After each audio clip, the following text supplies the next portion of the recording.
Ok. É para começar? Fica à À vontade. vontade. Então, vamos lá.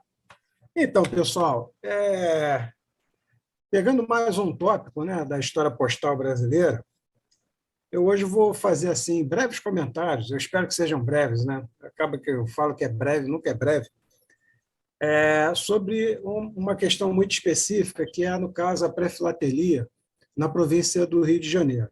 Tá? Essa coleção, na verdade, é uma coleção, né? As peças que vocês vão ver aqui pertencem à coleção, né? São todas minhas, pertencem à coleção. Ela foi montada como uma exhibit, né? de um quadro, né? Que fez o seu debut, né? Apareceu pela primeira vez agora nessa exposição que aconteceu lá no Peru, e ela foi, assim, surpreendentemente, do meu ponto de vista até, muito bem. Ela fez 88 pontos, o que é uma pontuação bastante alta para a coleção, eu entendo. Tá? Então, o que a gente vai ver aqui é, basicamente, uma breve discussão sobre as marcas, as rotas e as tarifas, tá certo? Dentro de um segmento de tempo que, basicamente, é o Império Brasileiro. Tá? Basicamente, é o Império Brasileiro, e aí eu vou mostrar para vocês o porquê que, basicamente, nesse caso, é o Império Brasileiro. Então, vamos lá. Trocou a tela? E de vez em quando estava dando uma travada. Linda a tela.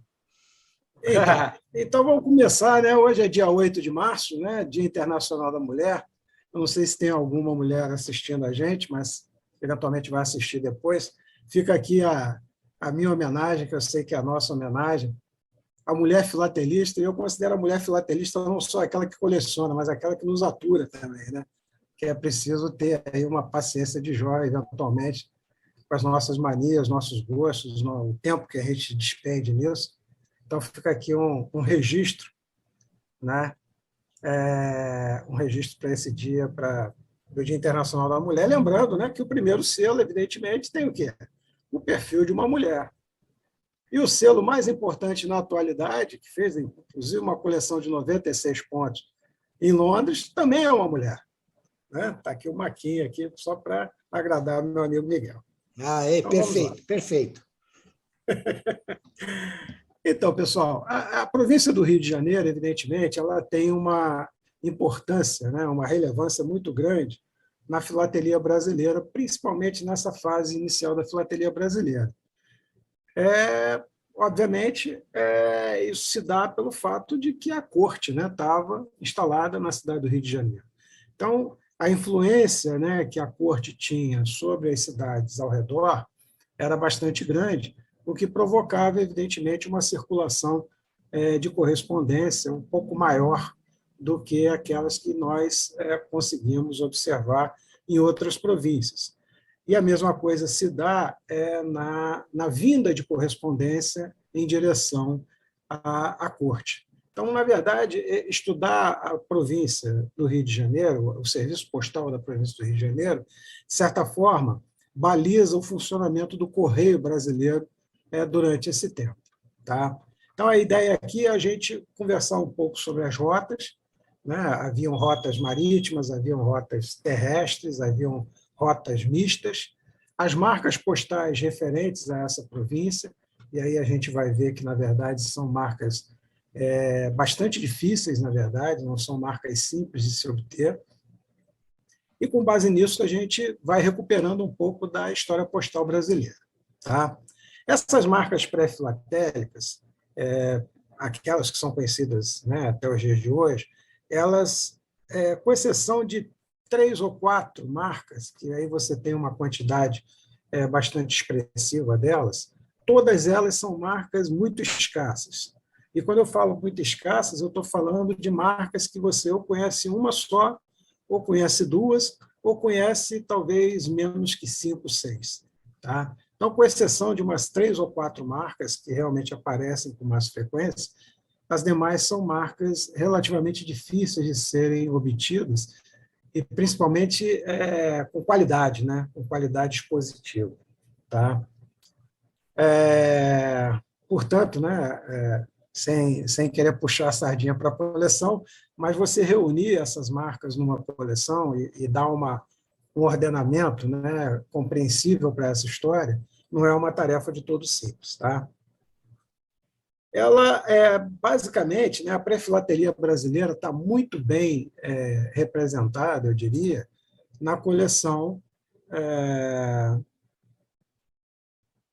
desculpa aqui, na coleção do amigo Peter Mayer, né, The Long Way to the Bullseyes, uma coleção que chegou a Ouro Grande, FIP, e que, até onde eu sei, não está mais sendo levada a exposições, pelo menos competitivamente.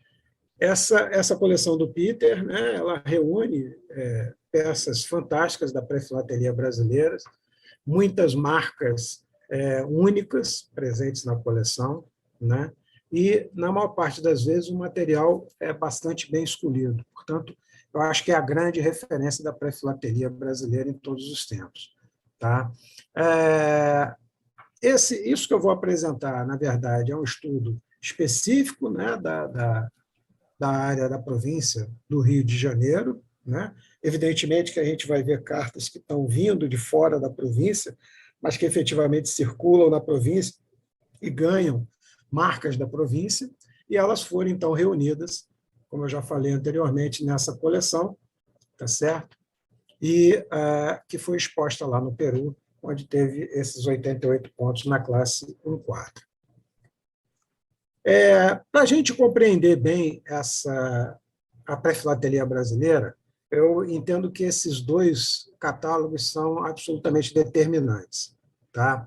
São duas obras de tremenda importância para a filatelia brasileira, principalmente esse aqui, o catálogo enciclopédico de selos e história postal do Brasil, uma obra absolutamente fantástica, que, para quem quer estudar pré-filatelia, quem quer estudar império, quem quer entender história postal nessa primeira fase, né, da história postal brasileira, é um livro absolutamente fundamental. Todos dois, né, foram editados pela editora RHM. Né? Esse volume aqui foi aquele momento em que o catálogo saiu dividido em 4 volumes, né? Esse aqui é o volume 1, tá? Em 93, né? Saído em 94, e essa aqui é uma edição de 1999, portanto, já se vão aí quase 25 anos da publicação dessa obra, e é uma obra de referência. A história filatélica brasileira, né, ela passa, na sua parte inicial, na sua parte de colônia, ela passa muito por Pernambuco, Bahia e, obviamente, pela corte. Né? E a corte estava na cidade do Rio de Janeiro, na atual cidade do Rio de Janeiro. Portanto, esses três pontos, né, do território brasileiro, elas concentram bastante informação, principalmente no tempo da colônia. Quando a gente vem caminhando mais para a época do Império, aí isso já muda um pouco. Bahia e Pernambuco perdem um pouco dessa importância do ponto de vista postal, né? E Minas Gerais e São Paulo aumentam a sua influência do ponto de vista de marcas registradas, né? Marcas postais registradas. Então, pelo catálogo, né, que a gente tem, pelo que a gente conhece, a província de Minas Gerais hoje é aquela que apresenta para a gente o maior número de marcas distintas, né? Marcas individuais. Né? São 63 marcas de cidades, vamos colocar de agências postais mineiras que são conhecidas. E no Rio de Janeiro são 45. Quando a gente fala que são 45 marcas distintas, não significa que nós estamos falando de 45 agências postais distintas. Na verdade, a gente está falando de algumas, né, dessas cidades, né, onde essas agências postais estavam. Ao longo desse período, elas têm mais do que uma marca. Mas isso não é tão comum. A gente vai ver aqui no quadrinho que eu vou colocar, isso é uma coisa relativamente pequena em relação à totalidade, né, das localidades que apresentam marcas postais conhecidas nesse período. Isso aqui está errado, tá? Desculpa, eu só percebi agora quando eu estava passando, está repetido o slide. A gente tem que ir para esse aqui. Essa distribuição, portanto, dessas marcas, ela não é em absoluto homogênea. Tá? Então, a gente tem dados tirados desses dois catálogos que eu fiz referência lá atrás. Aqui no Rio de Janeiro, até 1856, a gente tinha 78 agências postais, tá? No período imperial. E dessas 78 agências, a gente conhece marca de menos da metade, só de 30 delas, tá certo? Então, a gente já tem aqui uma quebra, né? Ou seja, você tinha muitas cidades que, eventualmente, tinham agências postais, mas que não tinham marcas próprias, ou, pelo menos, se tinham essas marcas não chegaram, não perduraram até os dias de hoje. E dessas 30 agências postais, ou cidades, né, que tinham agências postais, a gente tem 45 marcas diferentes. Então, na província do Rio de Janeiro, até ali 1856, portanto, ali no meio do Império, nós tínhamos 78 cidades com agências postais, 30 delas produziam marcas postais, totalizando 45 marcas no todo. Tá? Evidentemente que, nesse caso, a cidade do Rio de Janeiro, né, a corte, é aquela que tem o maior número de marcas diferentes ao longo do tempo. Então, entre 1798 e 1843, nós temos 8 carimbos distintos, 8 marcas postais distintas associadas à cidade do Rio de Janeiro. Resende, que não é uma cidade nem tão grande, uma cidade do Vale do Paraíba, né, entre Rio e São Paulo, vem em segundo lugar com uma cidade que apresenta 5 carimbos distintos nesse mesmo período. E Macaé, Niterói e Campos, né, apresentam 2 carimbos distintos para cada, né, localidade dessa. Todas as demais localidades, portanto, aqui estão listadas 1, 2, 3, 4, 5 localidades de 30, né, apresentam apenas um tipo de marca, tá? Ao longo de todo esse período do Império. Essas são as agências postais reconhecidas, tá, na província do Rio de Janeiro, ok? Mas o mais importante é o que vem a seguir. Não vem a seguir porque travou. Pronto. Né? Que dessas 30 marcas conhecidas, né? Dessas, aqui está errado, não são 30 marcas, dessas 30 agências postais conhecidas, 16 delas têm marcas onde se conhece apenas um único exemplar. Tá? E são essas todas listadas aqui em vermelho, inclusive esse Macaé. Macaé tem 2 marcas e uma só se conhece um único exemplar. Portanto, mais da metade das cidades que tinham marcas postais, ou pelo menos marcas postais que nós podemos recuperar para esse nosso tempo de hoje, 16 delas, né, 16 delas são marcas únicas, tá certo? E aí entram a Aldeia de São Pedro, Cabo Frio, Cantagalo, Capivari, Iguaçu, Ilha Grande, Itaboraí, Macaé, nesse Macaé com acento, Mangaratiba, Nova Friburgo, Paquetá, Paraíba do Sul, Passa Três, Saquarema, Santana do Piraí e São Fidélis. Tá? Nesse outro quadro, o que a gente observa? A gente observa aquelas cidades, então, né, que tem mais que uma marca.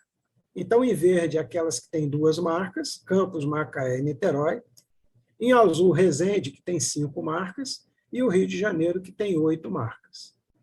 Então, esses quadros eu tentei colocar dessa forma, só para a gente ver, ou para a gente mais ou menos perceber a dificuldade que apesar de no catálogo ter lá toda aquela lista de marcas postais, de você obtê-las. Não é uma tarefa simples, tá? Mesmo nesse caso, onde a gente, às vezes, tem 2 marcas só. Tá? Mesmo nesse caso aqui, onde tem 5 e onde tem 8. Por vezes, fica faltando uma marquinha ou outra, que é bem mais difícil do que outras da mesma cidade. Então, a gente tem uma escassez bastante grande, né, em termos de variedades de marcas disponíveis, né, que você possa adquirir, que você possa conquistar para montar a sua coleção. Tá? Então, com essa dificuldade, evidentemente que a coleção ela repete marcas. Né? Ela repete marcas. E nessa repetição, para justificar a entrada, obviamente, dessa marca que está repetida, na verdade, aí a gente aproveita para colocar, então, rotas diferentes, tarifas diferentes, ou usar, né, outros elementos, outros recursos da história postal, como a gente vai ver um pouco mais adiante. Então, na verdade, essa coleção que eu montei não significa que ali estão as marcas mais raras. Não estão. Não estão porque não há acesso a essas marcas mais raras. Inclusive, algumas dessas em que é um único exemplar conhecido são marcas que pertencem a museus. Né? Então, você não tem elas nem no mercado. Tá certo? Outras tem no mercado, mas só tem uma e quem tem, obviamente, a detém. Então, na verdade, para você montar uma coleção que tenha um mínimo de lógica, um mínimo de padrão, você tem que estudar as rotas, você tem que estudar tanto as rotas internas, que, como eu falei, pode ser terrestre, pode ser marítima, ou pode ser em conjunto, né, rota terrestre e marítima, os serviços postais oferecidos e as rotas que vêm do exterior ou que seguem para o exterior. Tá? Uma coisa que é importante dizer é que algumas dessas marcas pré-filatélicas elas continuaram em uso no período onde já se tinha o selo postal circulando. Tá? Essas marcas são mais comuns aqui no Rio de Janeiro, as marcas do Rio de Janeiro e da cidade de Niterói. Então, você tem um tempo onde essas marcas, na verdade, do Rio de Janeiro, principalmente duas delas, do Rio de Janeiro e as duas de Niterói, que são usadas já no período adesivo, portanto, no período de circulação do olho de boi, por exemplo. Tá? As demais, não.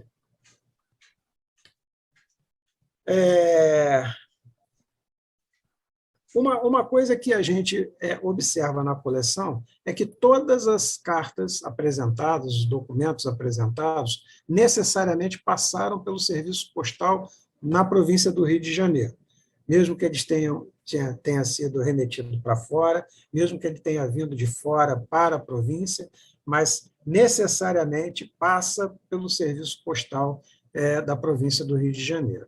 E aí a gente aproveita para usar não só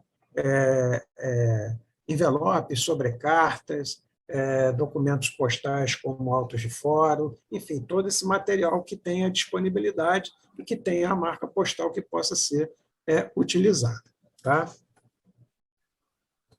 Do ponto de vista das tarifas, é uma fase, né, relativamente simples da gente compreender, porque as tarifas não mudaram muito ao longo desse tempo. Né?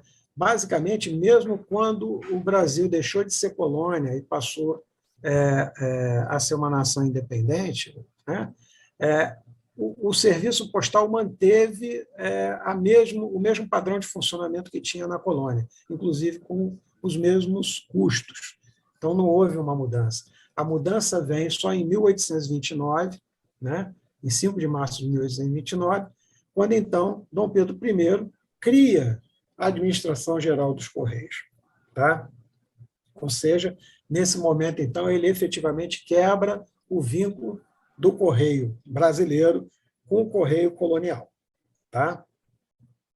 Isso é uma coisa bastante importante. Esse decreto de 5 de março de 29, ele ordena o funcionamento do Correio, ele delimita as rotas a serem atendidas e especifica o serviço postal marítimo para todo o Brasil. Portanto, as rotas estão definidas as rotas de entrega, de circulação das correspondências, estão definidas a partir desse decreto de março de 1829.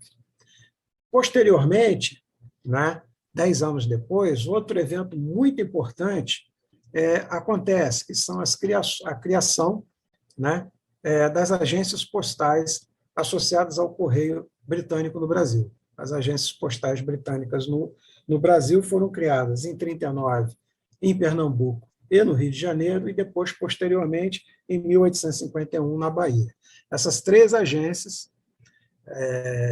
do Correio Consular Britânico, elas funcionavam para envio das correspondências brasileiras para o exterior. Tá?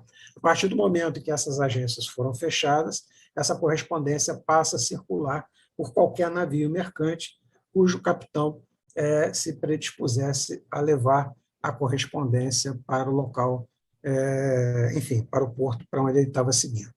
Ok?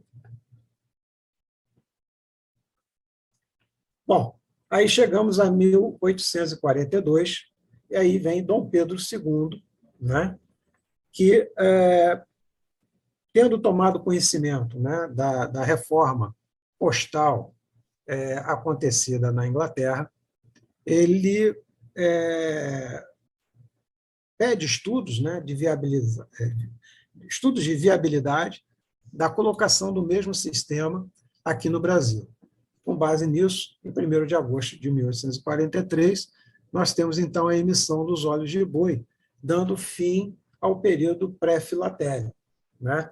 A partir de 1º de agosto de 1843. Portanto, a gente entra no período adesivo, no período em que o selo postal vai ser determinante, fundamental para o pagamento das tarifas devidas. Tá? E aí, nesse caso, então, a gente só tem algumas marcas postais utilizadas no período filatélico que continuam sendo utilizadas por algum tempo, não só no Rio de Janeiro, mas aí aqui a gente vai tratar só dessas do Rio de Janeiro.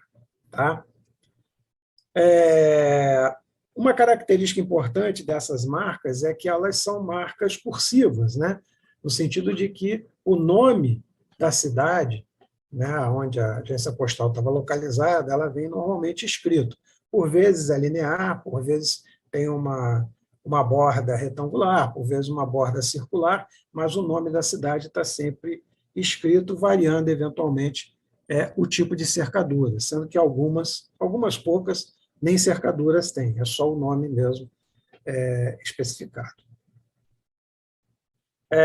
Por favor, vocês interrompam a hora que quiserem interromper, tá bem? Então, esse período que a gente vai estar abordando é o período do finzinho do período colonial, né? Finzinho do período colonial, e a maior parte, então, dos documentos estão no Império Brasileiro. Tá? Como eu disse, né, o período pré-filatélico se encerra com a entrada em circulação dos óleos de boi, da série dos óleos de boi, e as tarifas postais, né, desses períodos, que a gente vai estar estudando aqui, elas estão baseadas na portaria de 5 de maio de 1829, que é ainda colonial, que define lá nos artigos 62 o sistema de correio marítimo, e no artigo 63 o correio misto, e no artigo 65 o correio terrestre.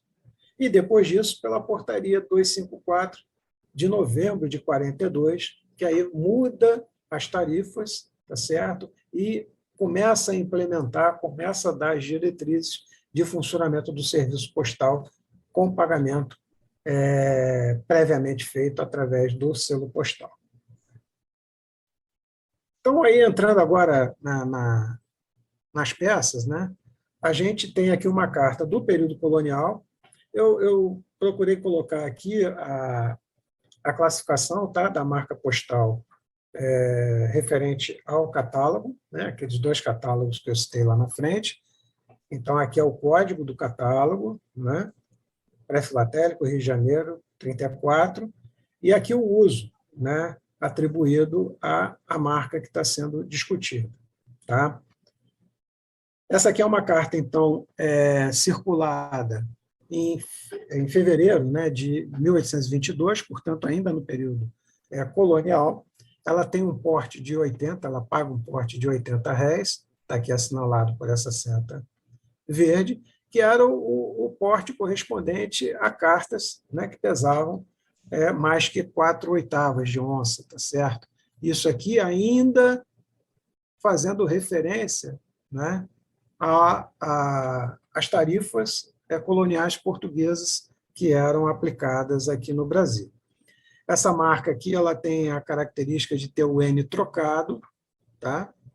Né? O N invertido, Rio de Janeiro, com N invertido, e aqui, no caso, o navio, esse navio aqui é um navio famoso, circulou bastante aí pela costa brasileira, que é o Lusitânia.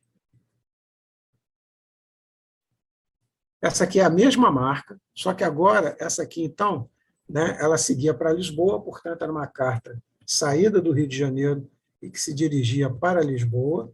Essa aqui já é, desculpa, essa já é uma carta que circula internamente, tá? Ela circula internamente, ela tem a mesma marca, Rio de Janeiro, com N invertido, tá? Então, é a mesma marca RJ34.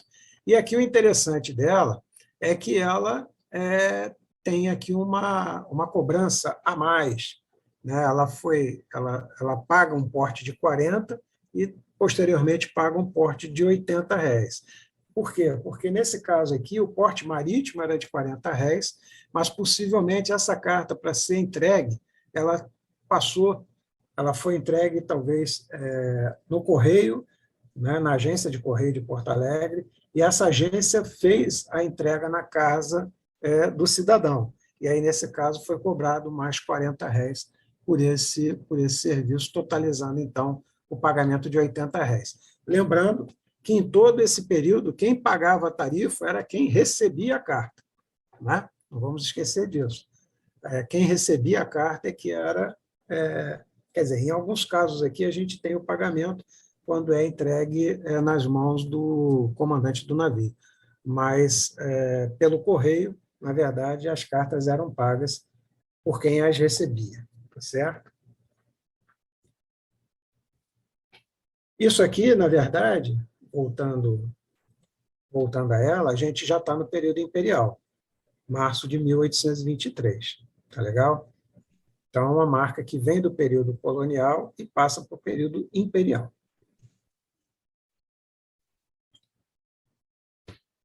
Essa aqui é uma marca tremendamente importante, tá? É a marca São João do P, eu reproduzi aqui o carimbo, né, do catálogo, porque o carimbo não está tão visível. Essa São João do P é uma localidade, né, que hoje está debaixo d'água, tá certo? Tem uma represa, né, da Light, né, que inundou essa região toda. E essa marca aqui, até alguns anos atrás, quando eu a obtive, né, eram conhecidas apenas duas cartas.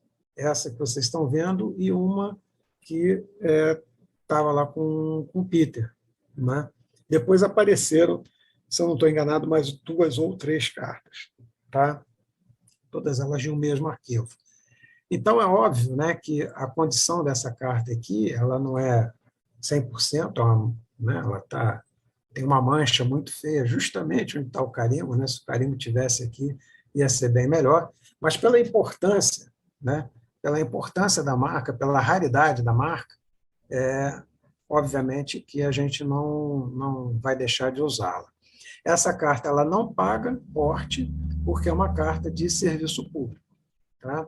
Então, está aqui o SP, né, assinalando a isenção de franquia para a circulação dessa correspondência.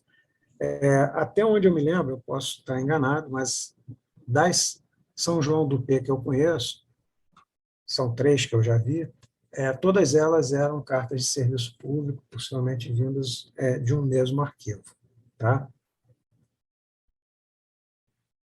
Aí aqui a gente já tem uma história bem mais complexa, tá? E bem mais bacana, aí, porque, na verdade, ficou aqui por baixo. Espera aí, pessoal, só um instantinho. Deixa eu só ajeitar essa cartinha, senão a gente não vai conseguir.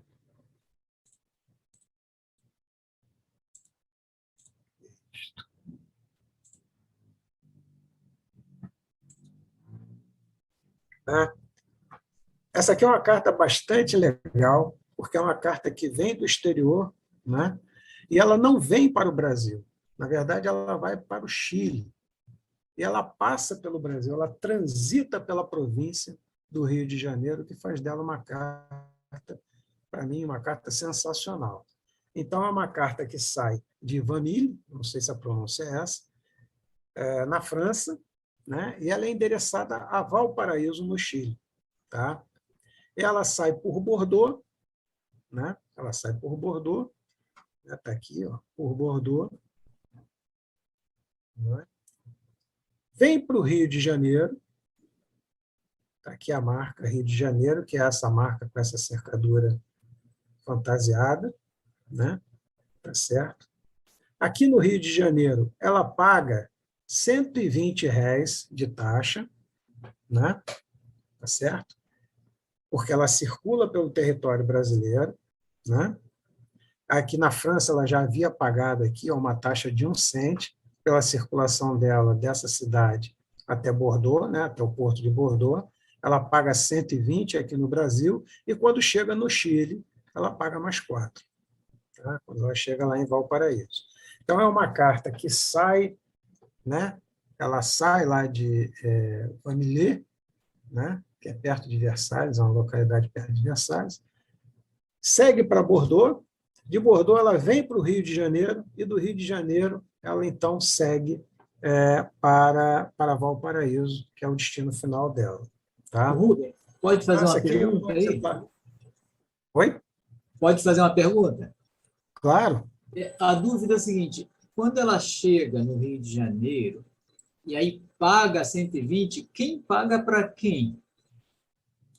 Isso. Nesse caso aqui, quem paga para quem? Paga para quem trouxe. Na verdade, não, desculpa, os 120, né, você está perguntando. Os 120 não foram cobrados Isso. aqui no Os 120, quem vai receber esses 120 é quem vai transportar a carta, até o Chile. E quem desembolsou? O agente postal que cuidava dessas correspondências estrangeiras. Tinha um cara lá que certamente o cara estava lá fazendo essa conta. Isso, fazendo essa conta, sem dúvida, sem dúvida alguma. Tinha um cara lá fazendo essa conta. Assim como tinha o cara lá fazendo essa conta lá no Chile para receber os 4 centavos, né? Que era Ruben, possivelmente o transporte. Posso fazer... Claro. Ruben, posso? E, sendo assim, se foi um particular a tratar do negócio, qual foi o papel dos Correios do Rio de Janeiro? Toda entrada do correio, toda entrada das cartas que passavam pelo território brasileiro, passavam pela agência postal do correio, tá? Possivelmente, Sim, mas e aí os Correios não tinham receita nenhuma com este negócio? Não, a não ser, aí é uma suposição que eu posso fazer aqui, não tenho certeza, que essa taxa de 120 fosse cobrada no correio pelo agente postal, mas eu não tenho certeza dessa informação.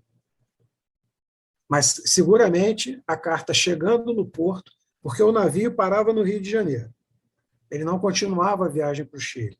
Então, as correspondências tinham que entrar no território brasileiro. Elas entravam pelo Rio de Janeiro. Para pagar esse porte aqui, é um duplo porte marítimo, né?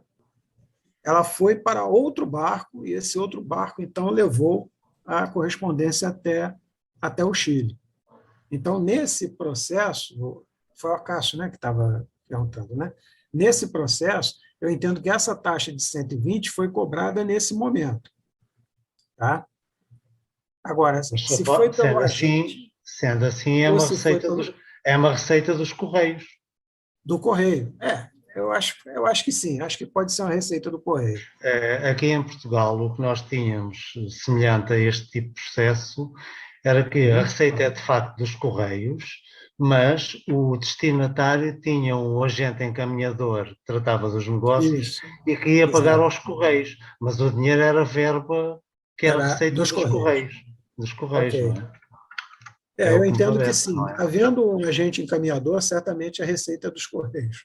Aliás, normalmente às vezes até aparece um carimbo do agente encaminhador ou coisa que valha, Sim, mas sim. mas o dinheiro é dos Correios brasileiros, só pode, não é? Aham. Sim, sem É dúvida. o que me parece, não é? Acho que é razoável, acho que é bem razoável, sim. Certamente o agente caminhador, ele não ficava com dinheiro, ele teria que pagar isso para alguém. Claro que ele recebia uma taxa qualquer, mas Sim, sim, sim. certamente aqui teria que pagar a taxa do correio. E essa é a taxa do correio. Então, acho que você está certo. Esta Mesmo carta que a carta esta fosse carta é muito encaminhada. interessante. Sim, sim, sim. É uma carta, eu considero que é única, não deve existir outra fazendo esse roteiro.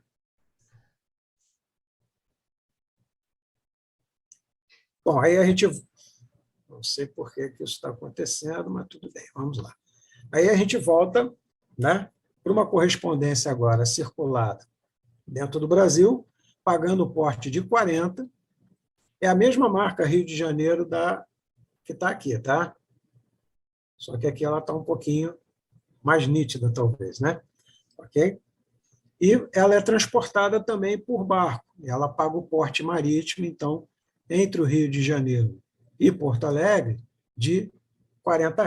Nesse caso aqui, diferente daquela primeira que a gente viu, né, que teve um acréscimo de mais 40, que possivelmente ela transitou por via terrestre até ser entregue, essa paga unicamente a tarifa, a tarifa marítima. Ok? Bom, as cartas eu optei por não colocar, né, pelo tipo de cidade, tá? Eu estou seguindo uma ordem cronológica de uso das marcas, tá legal? Por isso que a gente vai para o Rio de Janeiro, sai, depois vai voltar de novo, porque a gente está seguindo a ordem cronológica do material. Bom, aí a gente tem Campos. Campos, na verdade, a gente tem essa marca que está aqui, em duas cores, esse preto e essa cor aqui meio marrom, né, meio magenta, alguma coisa assim.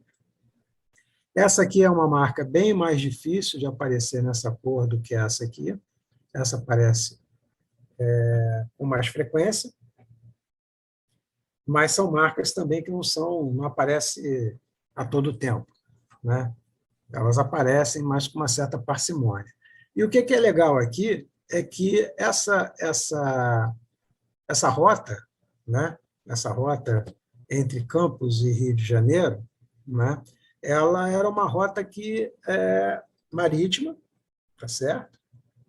Pagava os 40 réis previstos, mas ela passava por um canal, tá certo? Quando saía de Campos, ela não ia para o mar diretamente, né? Havia uma conexão mar e terra, só que na terra ela não circulava necessariamente por terra, ela circulava por um canal que foi construído à época lá em Campos. Então, de qualquer forma, era considerado como porte marítimo e pagava, então, só R$ 40, não R$ 80, como seria de se esperar, porque mesmo aquele trecho, passando de barco pelo canal, era considerado como sendo... Estava navegando, se estava navegando, era marítimo, então pagava um porte só de R$ 40. Essa marca não é uma marca tão simples de aparecer, tá? Nessa cor, pelo menos. Aí voltamos para uma outra marca do Rio de Janeiro, que eu acho muito bonita, para mim talvez seja das marcas mais bonitas aí certamente do Rio de Janeiro, e que eu considero também que a minha marca é mais bonita do que aquela que está no catálogo, que é essa aqui, tá? Essa aqui está mais completa, a gente vê que é uma cercadura tripla, né? Aqui não fica nítido isso. Essa marca, na verdade, ela circula entre 33 e 37, e aqui, no caso, é uma correspondência, né, que sai do Rio de Janeiro e vai para Resende. É uma correspondência também livre de porte, por ser uma correspondência oficial, né? Uma notificação da Justiça. Tá? Então, nesse caso aí, foi isenta de porte. É uma notificação da Justiça enviada lá para a autoridade, para a Câmara dos Deputados lá de Resende. Tá? Eu gosto muito dessa marca. Essa marca é realmente muito bonita. E aí, Resende. Resende é aquela cidade que, apesar de não ser uma cidade muito grande, tem 5 marcas diferentes. Tá? Esse aqui é um dos exemplos, né, de uma marca que não tem cercadura. Né? Uma das poucas marcas, né, que não tem cercadura. Tá? Nesse caso aqui, paga um porte, como era dentro da província, paga um porte de R$30, né? Circulou dentro da província, então R$30 era o porte correto, né? Porque a distância a ser percorrida, né, era mais do que 45 léguas. Né? Se fosse menos de 45 léguas, pagava R$20, tá certo? Circulando dentro da província. Tá? É uma carta de 1838, né? E ela também faz o percurso contrário da outra, né? Na verdade. Ela sai de Resende e vem para o Rio de Janeiro. Tá?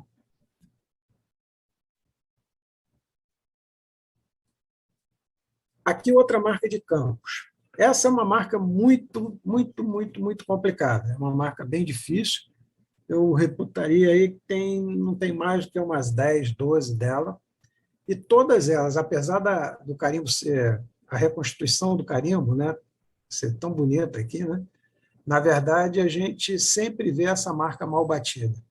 Eu não vi nenhuma carta ainda com esse carimbo Cidade de Campos que esteja realmente nítido. Né? Na verdade, ela está sempre assim, meio apagada, meio borrada. Eu diria mesmo que isso aqui é um padrão para essa marca. E, nesse caso aqui, né, assim como a outra, ela paga R$40 de porte, porque ela vem por via marítima, né, de Campos até o Rio de Janeiro. Tá? Essa aqui já é uma marca mais difícil do que aquela anterior de Campos que eu mostrei ainda há pouquinho. Tá?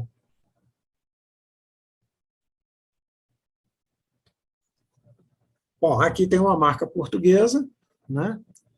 Aqui tem uma marca portuguesa, que é a Barra do Porto, e tem a taxa portuguesa.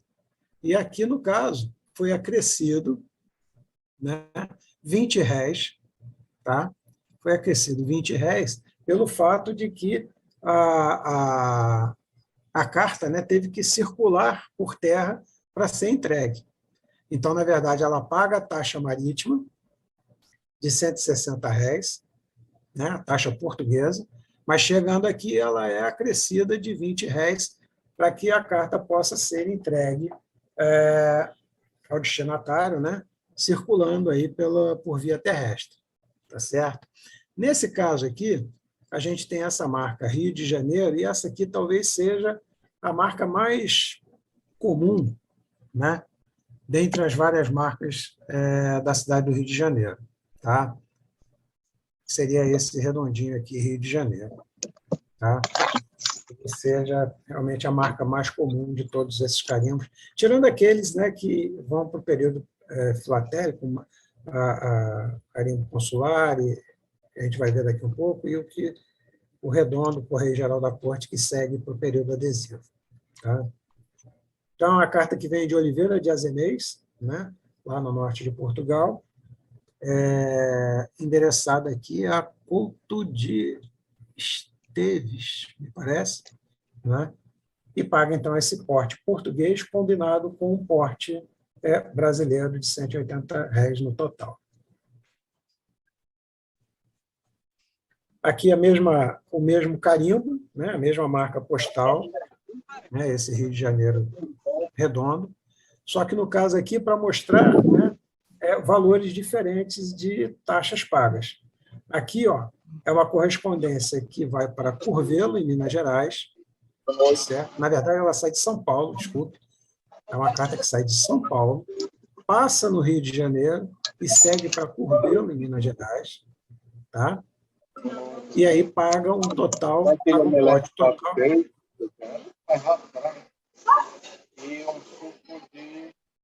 Tem um microfone aberto aí, pessoal. Isso, tem microfone aberto. Ivanildo, desliga o teu som. Então, aí nesse caso aqui, então, é uma correspondência que, para chegar, saindo de São Paulo para chegar em Curvelo, ela vai transitar no Rio de Janeiro. Então, essa aqui é uma marca de trânsito, na verdade, e o porte total chega a R$60.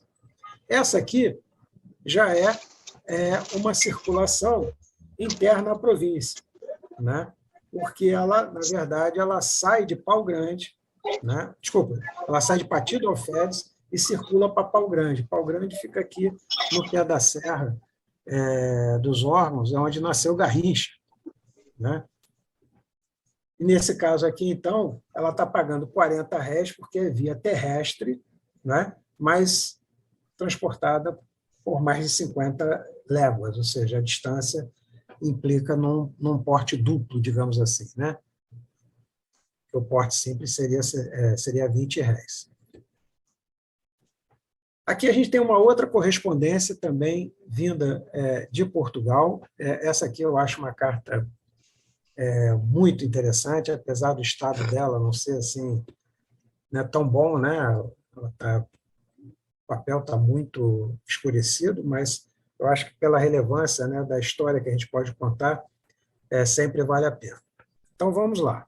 Então, é uma carta que sai de Portugal, de Lixa, e é endereçada à cidade de Vitória, ok?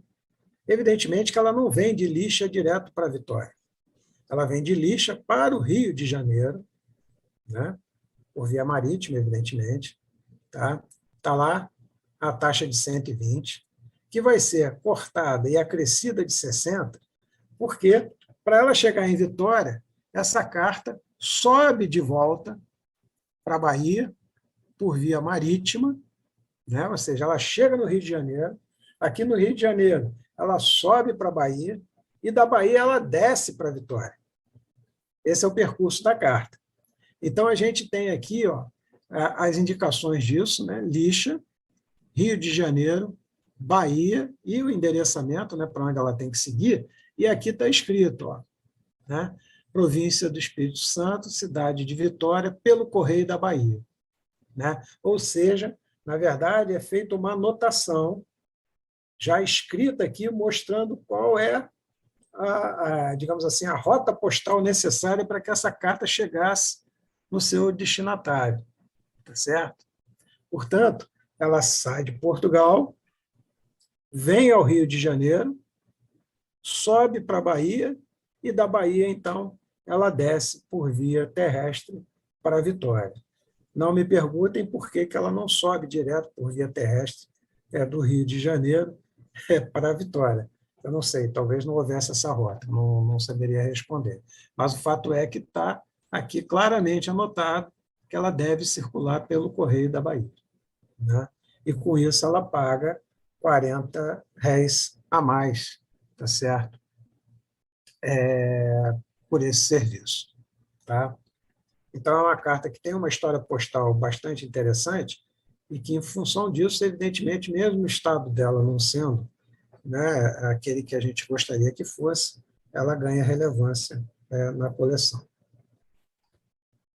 Ruben, posso fazer uma pergunta? Pode, Ainda claro. na carta anterior. Sim, aí por baixo do apelido Abreu está uma anotação aparentemente de um porte. Parece 10, não é? Aqui, né? Esse aqui. Sim, sim. Uhum. E estou a achar estranho não ter o porte interno português. De português, exatamente.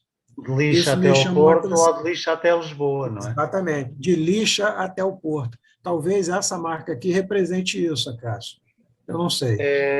Ora bem, se assim for, eu não tenho aqui as distâncias entre Lixa e o Porto, mas se forem até 10 léguas, ou seja, cerca de 50 quilómetros, era uma carta até 2/8, 10 réis. 10 reais.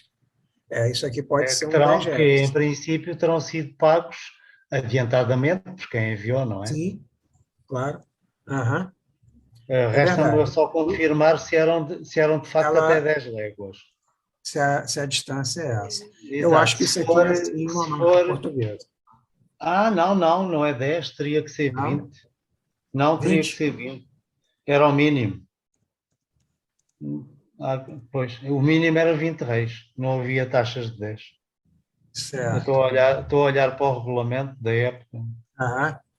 Nesse caso aqui, isso aqui não parece um 2, né? Mas isso Pois aqui não, parece não. realmente uma marca de correio, parece uma marca de pagamento, né? Mas ela está Parece muito que é. incompleta, é difícil saber.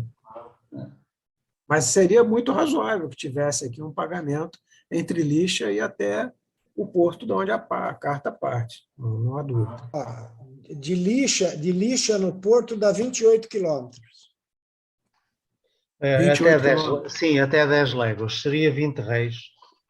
R$ 20. Não Sim. teria a taxa de 10, né? A taxa mínima Não, seria não, 20, não é? 10 não existia. Ok. Aham.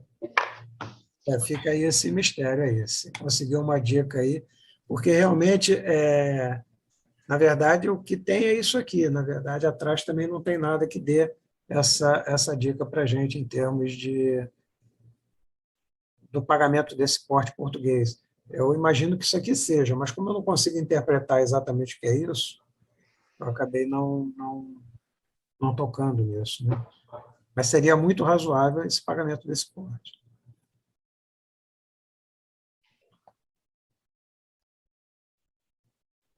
Bom, essa aqui também essa aqui já é uma carta que vem de Lisboa, né?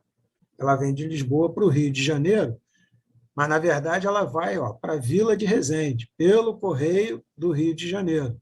Então, o que acontece? Está lá os R$ 120 acrescido dos R$ 30 do porte terrestre, né? Que vai pagar pelo translado da carta desde o Rio de Janeiro até Resende. Tá? E aqui é a mesma marca, né? Rio de Janeiro Redondo, que é, como eu falei, a marca mais comum, né? Para essas nesse período.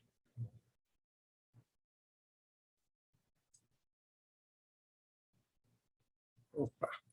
Bom, aí a gente chega nessa marca Angra dos Reis, e aí a gente aqui tem um problema em relação ao catálogo, né?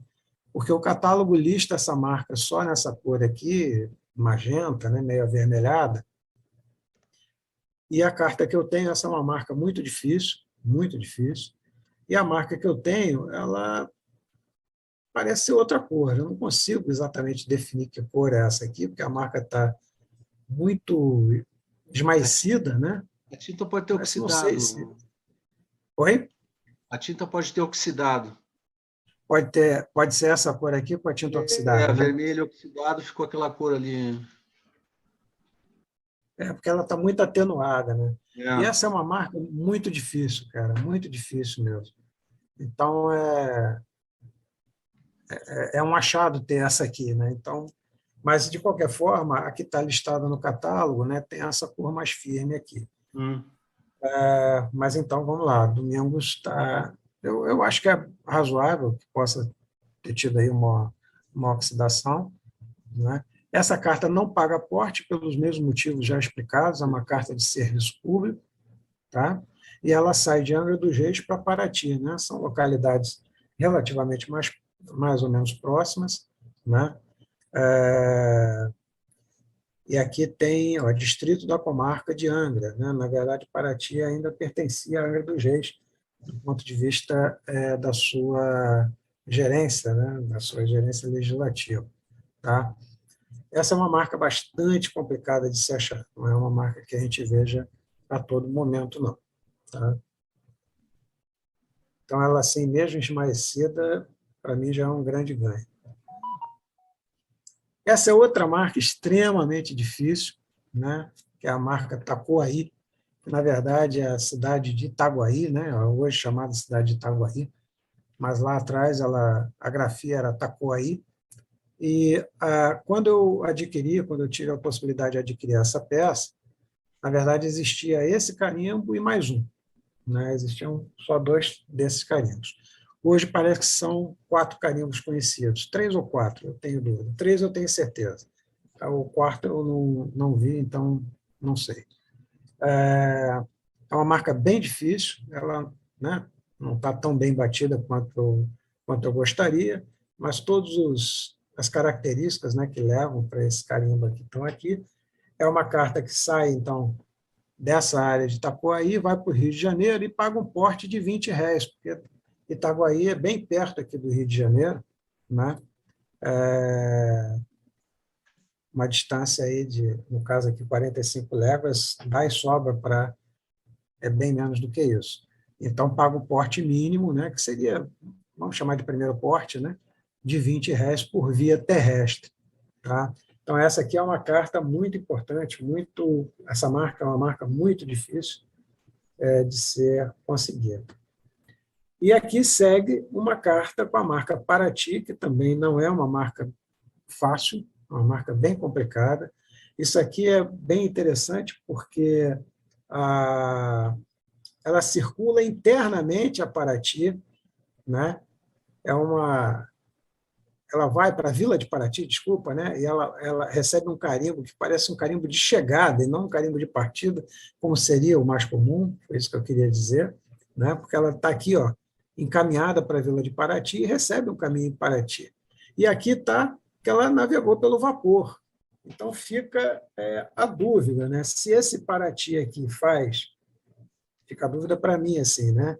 Se esse Paraty aqui se refere a um local um pouco maior, né? Como se fosse uma área municipal, e a carta está sendo dirigida a uma vila, a uma localidade menor, ou se, na verdade, ela pagou 40 simplesmente porque ela teve que se deslocar de barco, né? Independente da distância. Ou seja, mesmo dentro do mesmo município, né? Vamos chamar assim, ela, como circulou de barco, ela teve que pagar o porte marítimo de 40. Essa aqui é uma carta cheia de, como a gente está vendo aqui, né? Cheia de contas, números, né? É de um comerciante. E o cara ele estava mandando isso para outro comerciante para fazer uma série de cobranças, né, de compras agrícolas que haviam sido feitas. Tá? Então, ela é toda rabiscada aqui. Eu acredito que ela foi rabiscada depois que chegou, né, o cara usou, não tinha papel, falou, vou fazer as contas aqui mesmo. Tá? Então, ela está toda cheia de pontinha aí por conta disso. E de faltar papel. A gente volta para uma outra marca de Resende, essa com uma cercadura, né, enfeitada, né, não contínua, paga o porte de 30, que é o mesmo porte que a gente viu na outra carta de Resende, né, porque ela vem para o Rio de Janeiro, então é como se fosse o segundo porte, né, terrestre, não tem porte marítimo nesse caso, vem o tempo inteiro via terrestre. Esse aqui é uma marca das marcas de Resende, já é uma marca um pouco mais difícil de conseguir, nessa qualidade aqui também ainda mais difícil. E essa carta aqui também é uma carta portuguesa, né? É uma carta que vem de Lisboa, uma situação muito parecida com a anterior que a gente viu ali, né? Ela vem com 120, mas é acrescida de 30, porque, na verdade, ela não vem para o Rio de Janeiro. Ela passa pelo Rio de Janeiro, e aí a gente já tem essa marca aqui, que já é uma marca mais conhecida, né, porque ela carimba muitas cartas aí com os olhos de boi, com os inclinados, coisas desse tipo, né? Mas ela é uma marca pré-filatélica, porque ela entra em uso em 1842. Tá? Essa aqui está usada como pré-filatélica, né, porque ela é de março de 43, mas ela não vem para o Rio de Janeiro, ela vem de Lisboa, chega no Rio de Janeiro, passa pelo correio, tá certo? Do Rio de Janeiro e segue para Cabo Frio. Né? E aí, nesse caso, tem acrescido, ela segue por via terrestre para Cabo Frio, tá? Porque ela paga R$30 a mais, né? Que seria o porte referente ao percurso terrestre entre o Rio de Janeiro e Cabo Frio. Tá? Esses carimbos circulares, né, Correio Geral da Corte, nós temos 2 tipos, né, pré-filatélicos aqui na cidade do Rio de Janeiro. Esse aqui é o primeiro deles, o Correio Geral da Corte, né, com a data espalhada aqui no meio, e a gente vai ver o outro daqui um pouquinho. Ô, Rubem. Oi. Estou voltando aqui. Só um instantinho. Opa. Você pôs março, não é maio? É maio. Tá certo, aqui está errado. Não, porque essa aqui é a data de saída de Lisboa, que está na carta. Está no interior da carta.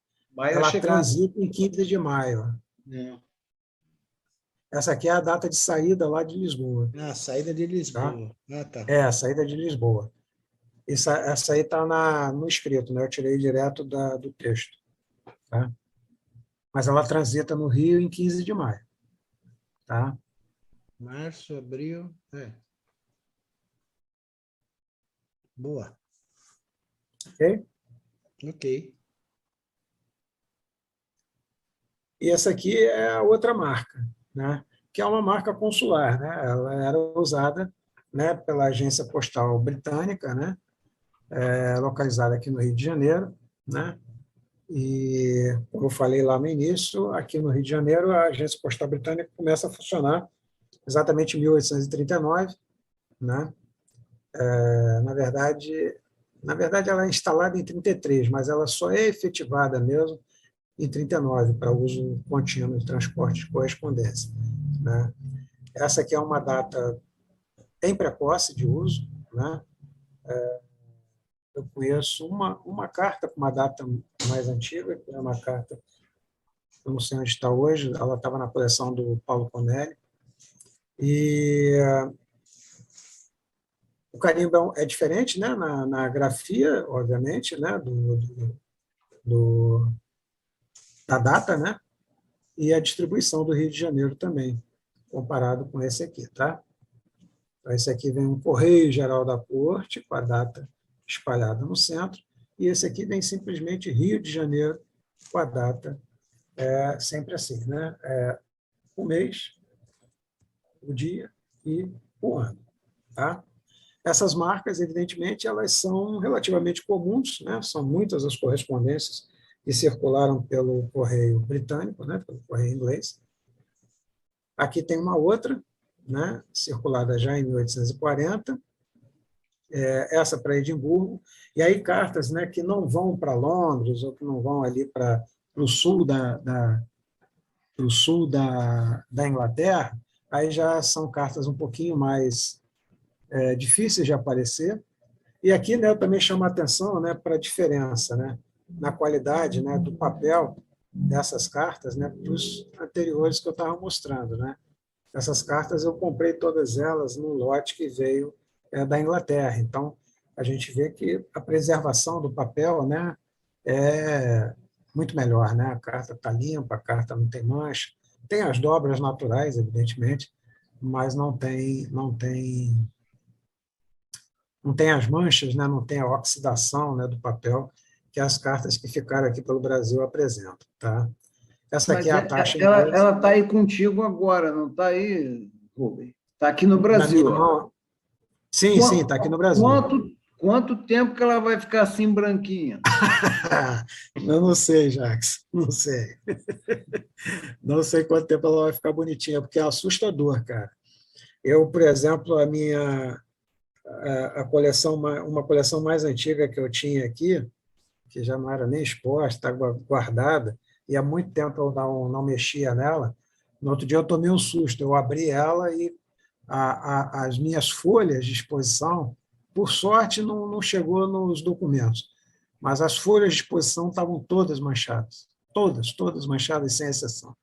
Eu desmontei a coleção toda, tirei todas as peças para botar em classificador, arejei tudo, porque o papel estava inutilizado e se eu levo, sei lá, mais algum pouco tempo, certamente ia pegar nas peças. Né? Então, isso é um problema muito sério para a gente. Um problema muito sério. Eu não sei quanto tempo, mas é certo que o papel vai começar a oxidar em algum momento. Essas taxas aqui, né, eram as taxas cobradas, né, pelo correio inglês, né, tá aqui, tá? No caso aqui, as taxas variavam, né, dependendo, obviamente, da distância para onde a carta estava seguindo. Tá? Opa, não sei o que eu faço aqui de vez em quando, pessoal. Não sei porque ficou grandão, mas vamos lá. E aqui, aí então, só para a gente já ir encerrando, a gente tem marca de Niterói, tá certo? Só que, nesse caso, repara, é uma marca pré-filatélica, tá? Uma marca pré-filatélica, mas já usada no período adesivo, porque essa correspondência é datada de setembro de 43, portanto, já tinha 12 de setembro, já tinha 1 mês e 10 dias, né, de circulação dos óleos de boi. Tá? Então, aqui é um exemplo, né, de marca pré-filatélica usada agora já no período adesivo. Essa não paga porte, porque é uma carta também de serviço público, e essa marca que está aqui, Correio Geral da Corte, essa não é uma marca pré-filatélica. Essa é uma marca que você só encontra a partir, né, de agosto de 1843. Tá? Então, essa marca não é uma marca pré-filatélica, essa aqui sim. Tá? E é uma correspondência, olha só, que vai para Paraty, né? É uma correspondência que vai para Paraty, transitando pelo Rio de Janeiro. Então, ela sai de Niterói, transita no Rio de Janeiro e segue para Paraty. Não tem marca de chegada em Paraty. Tá? Okay? Então, aqui é um exemplo, né, de uma marca pré-filatélica utilizada já no período adesivo. Aqui é a mesma coisa. Vocês vão lembrar, né, eu já mostrei esse carimbo Cidade de Campos lá atrás, né? Esse aqui talvez seja o melhor Cidade de Campos que eu conheço, né? E nesse caso aqui a gente tem 2 marcas pré-filatélicas, né, utilizadas já no período postal, no caso aqui, né, já com inclinada, né? Essa carta aqui então já está além dos óleos de boi, né? já avançou para os inclinados, e aí a gente tem essa carta saindo de Campos e vindo para o Rio de Janeiro. Então, isso aqui é uma marca de partida, né, Cidade de Campos, e a marca de chegada, Correio Geral da Corte. Curiosamente, todas 2 marcas pré-filatélicas usadas no período filatélico. Legal? E esse aqui talvez seja, até onde eu conheço, o Cidade de Campos melhor batido, né? E olha que ele está lá meio prejudicado. E aqui em Niterói também, nesse caso aqui, né, já utilizado em 1849, portanto, já há 6 anos, né, além aí do lançamento dos óleos de boi, marca pré-filatélica usada em cima de inclinados, nesse caso aqui um alto de foro, que pagava, né, metade do porte devido. Né? Então, o porte correto aqui era 240, mas como era um alto de foro, pagava metade do valor, pagava R$120. Tá? Cancelado pelo Cidade de Niterói, nessa cor mais avermelhada, nessa cor mais magenta. Tá? Então, são os 2 exemplos, né, no caso que eu tenho, da marca pré-filatélica Cidade de Niterói, todas as 2 estão usadas já no período adesivo. Eu não tenho essa marca no período pré-filatélico. E a mesma coisa aqui para essa marca Niterói, que é uma marca extremamente difícil, né? Uma marca extremamente difícil. E repara só, essa também é uma carta de serviço público, essa também é uma carta que vai, olha, para Paraty, sai de Niterói e transita no Rio de Janeiro, ou seja, vai para a Câmara Municipal de Paraty. Muito, uma alma gêmea, né? Daquela que eu mostrei anteriormente, só que o carimbo, né? Olha aqui, ó. O carimbo é diferente, né? Evidentemente. Tá? Aqui a gente tem o Cidade de Niterói grandão, que é um carimbo que eu acho muito bonito, né? E esse Correio Geral da Corte aqui é o mesmo, tá? Mas a marca de saída de Niterói é a retangular, que é uma marca bem mais difícil do que aquela grandona que está lá na outra carta. Tá? Bom, é isso, pessoal. Um agradecimento especial para o meu amigo Clerman, que é meu mentor aí nessas minhas aventuras filatélicas, principalmente nas jornadas de história postal. Não me canso de agradecer a ele por ter me mostrado aí essa vertente da filatelia, né? No momento em que eu estava lá meio querendo fazer alguma coisa diferente, querendo sair da temática, porque eu não estava me acostumando com aquilo, e aí a história postal acabou entrando na minha vida através desse meu grande amigo. A gente tem que agradecer ao Peter, né? Pelos catálogos que são fundamentais para a gente poder entender, classificar, comparar, né, aquilo que a gente tem com aquilo que está efetivamente catalogado, e pela coleção, né, de pré-filateria que ele tem, né? É uma coleção linda, maravilhosa, super bem montada, com marcas fantásticas, peças escolhidas. Então, merece aí todo o nosso agradecimento, porque é também material de estudo para a gente. Faço questão de agradecer também ao Zé Luiz Fevereiro e ao Anísio Kader, que são 2 comerciantes aqui do Rio de Janeiro, que nessa fase, né, de aquisição de peças, já bem lá para trás, já mais de 10, 15 anos atrás, foram parceiros importantes, né, na descoberta, me dando aí o privilégio de algumas escolhas. Então, esse material, se ele está aí comigo hoje, também por conta do trabalho desses caras que cavucaram aí arquivos, cavucaram coleções, convenceram outros filatelistas a abrir mão de material para que pudesse, hoje ele está sendo mostrado aí nessa coleção. E, mais uma vez, aí a SPP, né, pela possibilidade de falar um pouco sobre história postal brasileira, nesse caso aí, esse aspecto mais específico sobre a província do Rio de Janeiro, tá bom? E a vocês aí que tiveram paciência aí para me ouvir mais uma vez, tá? Obrigadão. Muito bem, muito legal. Ô, Rubem, volta no segundo... eu ia pedir para você me mostrar o segundo slide, que você... O segundo slide, não. A segunda peça que você apresenta lá no comecinho, me chamou a atenção, não é nada filatélico, mas é muito interessante. Não. Oi? Lá em cima, né? Não, as primeiras peças que você apresenta de envelope. Então, a primeira é essa aqui, que é a colônia. Essa. Não é essa, é a próxima. Essa é a colonial. Opa. Oi, anterior. Essa é a segunda. Eu achei... Rubem, me chamou... Só uma dúvida. Não é que o Rubem falou dessa colonial, desculpa, só uma dúvida. Essa colonial é de que ano, Rubem, que você comenta? É 22, mas é fevereiro. Fevereiro de 22.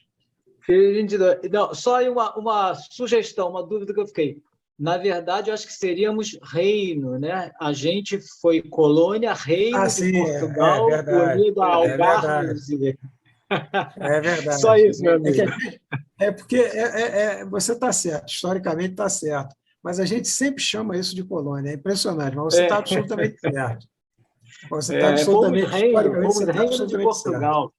Exatamente. Nós estávamos juntinhos nessa época. Na próxima... Essa aqui, Miguel? Eu achei interessante essa aqui, Cavaleiro da Ordem de Cristo. Cavaleiro da Ordem de Cristo. É interessante, porque eram os templários que foram para Portugal, e aí fizeram... achei muito legal, muito legal. E ela tem texto dentro, Rubens? Você leu alguma coisa? Tem texto. Tem texto, sim. Só que eu não ouso abrir, porque ela tem uma marca muito forte nessa dobra aqui de cima. Eu fico com um tremendo receio de, na hora que eu abrir, ela desmanchar. Desmanchar, né? Essa carta, ela vai do Rio para o Porto ou vai do Porto para o... Não, aqui é Porto Alegre. Porto Alegre. É interno, é Porto Alegre. Ela vai do Rio para Porto Alegre, exatamente. Ela vai do Rio, a princípio pagaria o porte marítimo de 40, mas lá ela pagou mais 40 por um porte terrestre, possivelmente porque a carta foi entregue, não foi entregue no porto, o cara não foi pegar a carta no porto, né, ou na agência postal que recepcionava as cartas vindas por mar. A carta foi enviada para a casa dele, aí, nesse caso, ele pagou mais 40. Aí, Domingos, anota o nome aí e vê quem que era esse cara. Francisco Tem das Chagas. tem aquela lei do governador, né? Que toda carta destinada a Porto Alegre tem que ser encaminhada para mim, né, Miguel? Ah, sim, é uma lei nova que fizeram aí. Rubem. Eu Conheço essa lei, conheço a lei e apoio.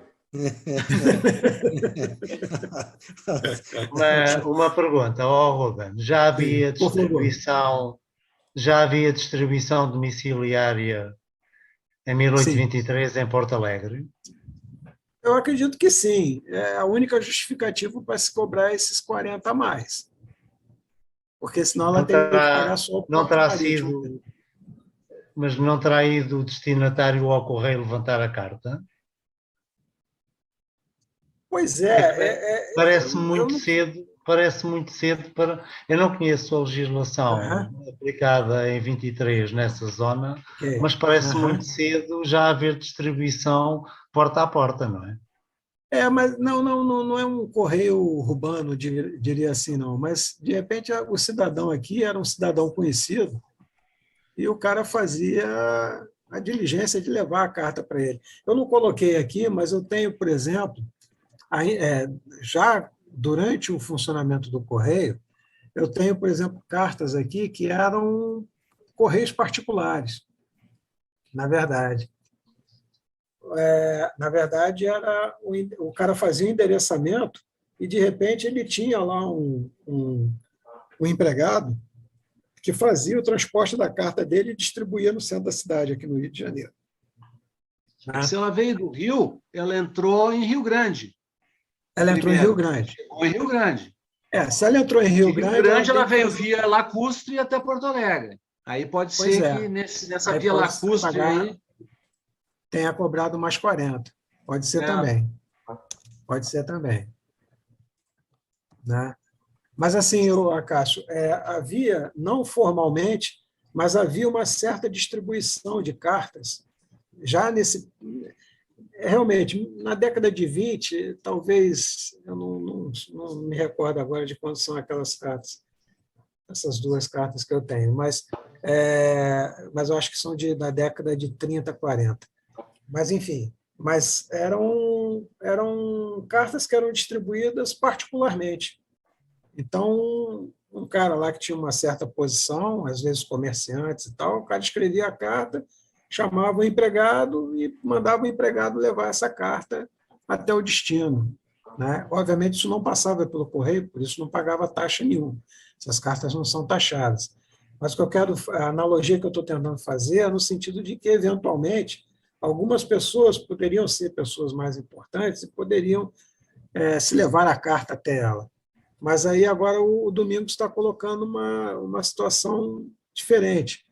Talvez essa carta tenha chegado em Rio Grande, e de Rio Grande até Porto Alegre ela tenha sido transportada por via marítima, né, através ali das lagoas, né, e pagou mais 40, um segundo porte marítimo, digamos assim.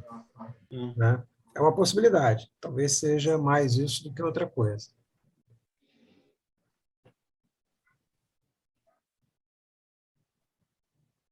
Vamos pesquisar. Vamos pesquisar. 123. Agora, Acácio, aquele porte lá daquela carta, realmente eu não tenho outra base, porque atrás ela não tem nada, infelizmente. Sim, então, mas eu coloquei a questão por uma razão muito simples. As cartas de Portugal para o Brasil, e até o aparecimento dos selos dos olhos de boi, não são nada fáceis de encontrar, são muito difíceis. Sim. Eu, assim na memória, tenho 2 ou 3 vistas apenas até hoje. E todas elas têm a taxa de paquete de correio marítimo, até ao reconhecimento por Portugal da independência do Brasil, que era de 80 reis. E que ou era paga à partida ou à chegada, e as que eu conheço têm todas o carimbo 80 posto em princípio em Lisboa. Essas que o Rubens nos mostrou não têm, e de facto escapam a esta lógica, não é? E como não tenho termo de comparação com outras cartas, não é? Ou seja, isto é uma situação para a qual nós não temos termo de comparação, não é?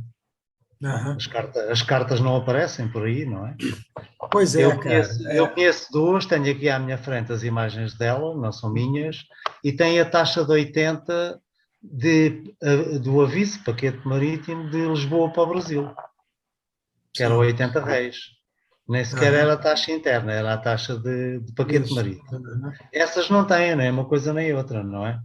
Não tem, não tem. Como não conheço mais nenhumas, também não sei bem. Conheço a legislação, mas depois não tenho cartas para perceber Pois é, como é que os Correios a tratavam, não é? Pois é, esse é um grande problema, né? O volume de material, né, que a gente tem para manipular, ele é muito restrito, né? Mesmo que você fique procurando, mesmo que você não as tenha, né, mas que você procure em outras coleções ou em alguns artigos, coisas do tipo, elas Eu estava aqui a são ver, difíceis. estava aqui a ver o livro do Frazão. O Ruben Sim, conhece o Frazão, não é? sim, O que claro. tem a pré-filatelia do Brasil. Mas ele não tem Aham, nenhuma carta destas, não é? Eu, assim exato. que tiver a oportunidade, já lhe pergunto Isso, se ele já viu alguma. isso, reclama com ele lá, pô. Diz que ele tem que resolver esse pepino para a gente aí. Já resolveu tantos outros, pô, está na hora de resolver esse. O Júlio Assim que eu também, o tiver a Júlio é bom. oportunidade, O Júlio devia também correr atrás aí dessas legislações aí, Júlio. Pô, sim, você que é o sim, cara sim. que fuça tudo aí, tem que achar isso aí, cara. Sim, Porque sim. Aqui realmente, Eu conheço bem os dois, conheço o Júlio e conheço o Frazão, né, pessoalmente. Assim que ele tiver a oportunidade, já pergunto ao Frazão se ele conhece alguma carta deste pergunta período. assim, pergunta. Pois. Se ele quiser, eu mando para ele aí as cópias e Eh, tal, de para ele dar uma Portugal para o olhada. Brasil, porque do Brasil para Portugal nós Sim, sim, conhecemos sim, sim. muitas, não é? Sim, sim, Agora, sim, sim. daqui para aí é que não aparecem, não é?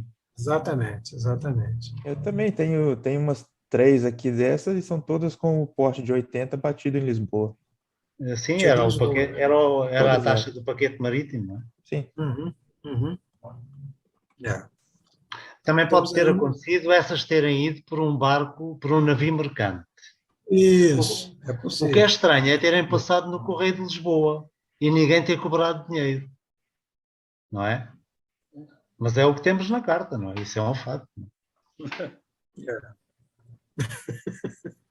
Tá vendo? Mais problemas do que soluções. Aí vocês têm que me ajudar aí para eu melhorar ali a descrição.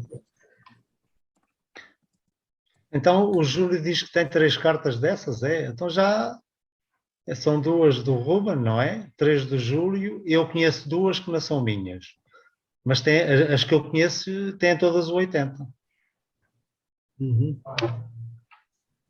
No livro do Frazão não está nenhuma, não é? Todas as suas têm 80, Júlio? Todas elas têm a As que marca eu tenho 80? aqui, uma de 1820 e outra de 1813. Estou já com 80.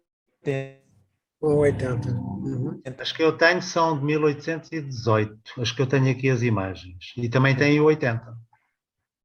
Só. No livro do Frazão não há nenhuma destas, de maneira. Temos aí. Conversa Eu com o creio que Frazão. também há por aí uns artigos do José Paulo Sobrinho. Não sei Uhum. se haverá algum com alguma carta destas. Não tenho na memória, mas. Não me recordo, não me recordo. Não me recordo. Né? Agora, gente, uma coleção de pré-filatelia assim, provincial, né, não é uma coisa muito simples de ser feita, tá? Aqui no Brasil, né? Não daqui do Brasil. E são coleções que realmente, se você quer montar para exposição, elas são classicamente exposições de um quadro, são coleções de um quadro. Né? Porque mesmo se você for fazer isso para Minas Gerais ou para São Paulo, né? Pior que São Paulo ainda junta com as agências do Paraná, né? Porque num certo momento não havia a divisão, né? São as 3 que você ainda conseguiria, né, montar 16 páginas que fossem minimamente consistentes e que não fossem muito repetitivas, porque as demais províncias simplesmente você não consegue fazer isso. Né? E mesmo assim, eu acho que São Paulo seria difícil fazer, mas talvez desse para fazer. Em Minas Gerais a mesma coisa, porque sempre vai cair naquele problema que vale também para essas outras províncias, da existência das marcas, mas essas marcas existirem, às vezes, uma peça, 2 peças só conhecidas.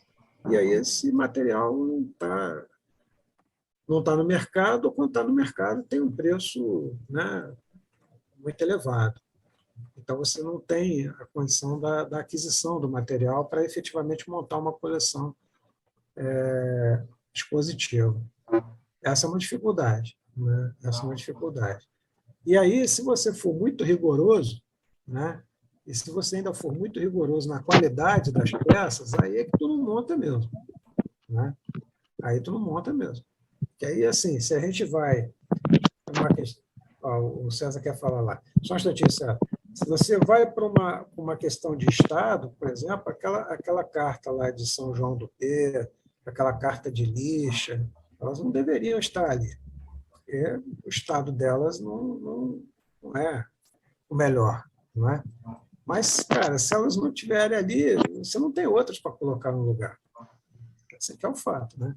Então, a raridade delas, na verdade, se sobrepõe ao fato de elas estarem no estado que não é aquele estado que a gente gostaria que elas pudessem ser apresentadas. Né? Diga, César.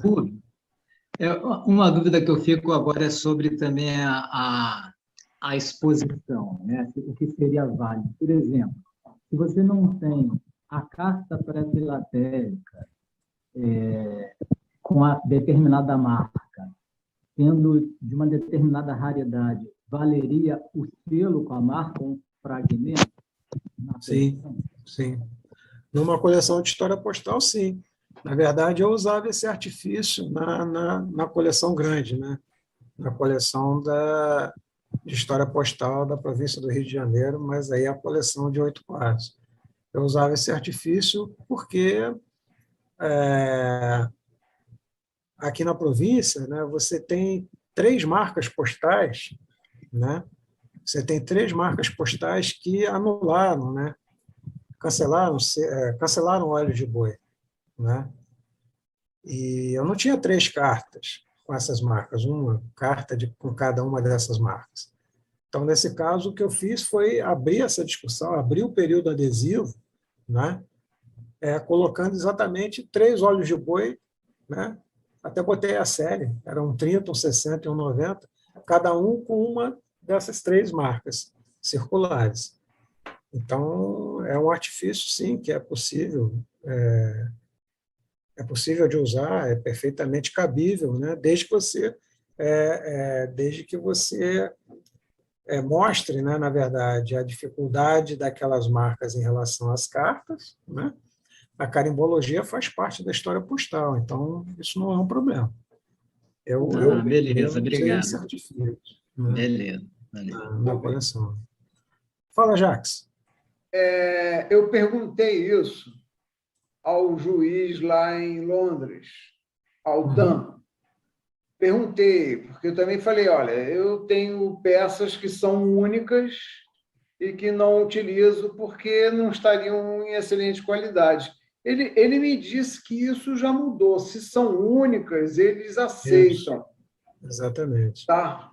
Então, apesar da peça não ter a qualidade igual aquelas outras, que o Júlio até disse que, eu acho que foi o Mantovani, ele disse que ele poderia guardar as peças para você, eles aceitam peças assim, com pior qualidade, mas com uma maior raridade. Exato, eu acho isso razoável, né? Porque, na verdade, a raridade vai se sobrepor à qualidade da peça, nesse caso. Né? Então, se você tem... mas eu perguntei se perderia ponto pela qualidade, ele disse que não. Que não. Eu acho bem razoável que isso seja uma tendência que fique. Ele disse que não vai achar outra. Foi o que ele me disse. Né? Exatamente isso. Você não tem como substituir aquilo. Vamos lá, voltando lá àquela São João do P. Pô, tu tem 2 cartas, cara. Aquela e uma outra que é um pouco melhor, mas é só um pouquinho melhor. Não é muito melhor. É que a minha é meio esticada, né? A outra é mais quadradinha, então aparece menos, né, a marca. Mas e aí? Aí você, não, vou ignorar o São João do P porque as marcas são feias? Não, eu entendo que, nesse caso, a raridade dela justifica o fato de você estar usando uma peça que tem uma qualidade menor. É sempre aquilo, né? Que eu falei uma vez aí quando a gente estava discutindo história postal. O que você não pode é, por exemplo, ter digamos, uma carta com um Dom Pedro R$100 feia. Isso não justifica, porque existem milhares de cartas, né, de R$100 de Dom Pedro, poxa. Aí tu vai botar exatamente uma que está rasgadinha, uma que tem uma dobra, uma que tem não sei o quê. Porra, aí não justifica, porque você tem condição de ter uma carta melhor do que aquela, uma carta bonitinha, limpinha, sem dobra, sem rasgo. Aí tudo bem, você tem escolha. Nessas peças que são únicas ou quase únicas, uma de 2, uma de 3, até uma de 5, vamos lá. Não dá, cara. Você tem que usar aquilo que você tem. É a mesma coisa, é a mesma coisa em relação, por exemplo, às cartas de correios militares. Porra, como é que você quer que as cartas estejam bonitas? Se o cara estava lá no fronte tomando tiro, o cara está com a carta no bolso, caiu em cima, rolou lá naquela lama toda, e tu ainda quer que a carta esteja branquinha, bonitinha? Não vai estar, bicho, não tem como. Você tem que aceitar que a carta vai ter lá um certo grau de pobreza estética, vamos chamar assim, porque é natural. Você está vindo de uma situação, né? Uma situação. Nesse caso, dá até para desconfiar da carta, né? Se ela não tiver nenhuma marca, né? Exatamente, exatamente. Se for uma carta muito limpinha, muito bonitinha, você já fica pensando se o cara foi para a guerra mesmo. Não faz sentido, pô, né? O cara tomando tiro lá e falou, pô, tem que guardar minha cartinha aqui. Tá. Não é assim que funciona. Então, essa maleabilidade eu acho bem razoável. Rubem, inclusive na introdução da minha coleção da Revolução de 32, isso, eu justifico o estado de muitas das cartas exatamente nesse princípio, né? A gente tem até conversado. Eu alerto que...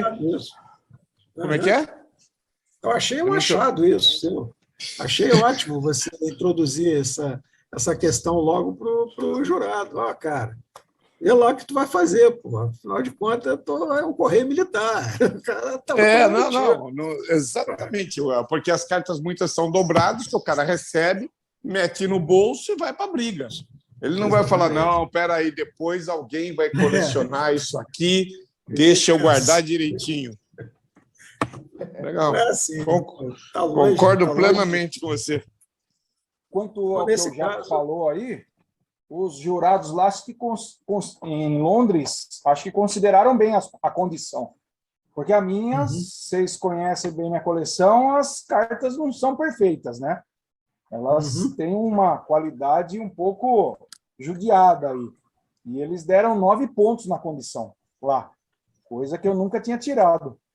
Tudo bem que são várias peças únicas aí, ou tem 2 ou 3 conhecidas no máximo, mas eles consideraram bem. Foi com 9 pontos de condição aí. Então, acho que isso vai pelo que o Jacques está falando. Acho que os caras estão entendendo que nesses casos em que você tem um efeito de raridade alto, a condição ela tem que ser vista, né? Ela tem que ser julgada de uma maneira um pouco diferente, porque senão tu vai perder em estado, ou pelo menos vai deixar de ganhar em estado, mas vai perder muito em raridade. Não faz sentido, né? Não faz sentido. Então, cara, tudo tem que ter ali um bom termo, né? Tem que ter uma boa mediana ali para essas coisas, né? Nem muito lá, nem muito cá. Agora, acho que é importante, nesse caso dessas peças, que possam estar um pouco mais judiadas e tal, não tão bonitas, você explicar o motivo que ela está ali, ou seja, você realçar o efeito, né? Realçar a raridade dela, dizer, cara, ela está assim porque é uma de única. 2, é uma de 3, alguma coisa do tipo, não tem muita escolha. Né? É o que tem. Rubem, vou te dar parabéns pela coleção. Vou pedir licença, porque eu estou 3 horas adiantado. Eu sei, você está adiantado. Aí a gente volta a se falar depois. Mas foi ótimo te Obrigado, ver. gente. Parabéns aí, adorei ver. Valeria a pena ter mais um livro dessa coleção ali feita pela... Porque é um catálogo para a gente. Um abraço a todos aí. Obrigado. Ah, legal. Obrigado, Abraço, Jacques. Jacques. Um abraço. Boa noite, Jacques. Tchau, tchau. Boa noite. Boa noite. É isso, pessoal. Hoje até que eu falei pouco, hein, Igor? Estou quebrando teu galho. Foi econômico. Foi Foi econômico. econômico. Mas bom, primeiro eu queria te agradecer por topar pela apresentação e parabenizar pelas peças, porque são bem bacanas. Além do estudo, além de todo o estudo, além de tudo que você levantou, as peças estão bem bonitas. E é aquilo, às vezes o carimbo não está bem batido, mas, pô, em 1820 o cara não estava preocupado com o carimbo bem batido, né? Se nem hoje eles estão, imagina. Hoje não estão mesmo. Mas eu acho que assim, né, você vê como é que assim, eu acho que a importância, né, da gente ter essa conversa, ter essa possibilidade de trocar ideia, porque, pô, agora a gente já sabe que o Júlio tem esse material, que o Acácio já viu lá aquela... A gente vai correr atrás, é coisa que a gente está anotando aqui para tentar buscar. Talvez a gente não ache enfim, a definição, né? Não ache a explicação correta, continue ali mais ou menos no achismo, né? Mas ó, quanta coisa, né, vocês detectaram, né? Quantas ideias aparecem no sentido de, ó, não, talvez essa carta, que nem o Domingos, ó, essa carta deve ter subido ali pela lagoa, então o cara foi lá e cobrou mais 40, porque, pô, foi outro barco, o cara quer receber o dele, né? Então, esse tipo de coisa acaba, isso tudo vai ficando anotado aqui, né? Isso vai enriquecendo a coleção do ponto de vista descritivo, né? Vai enriquecendo ela naquilo que é o fundamento dela, que é contar uma boa história, né? E aí, nesse caso, bom, o Jacques já saiu, mas o Jacques tem um entendimento que eu também tenho.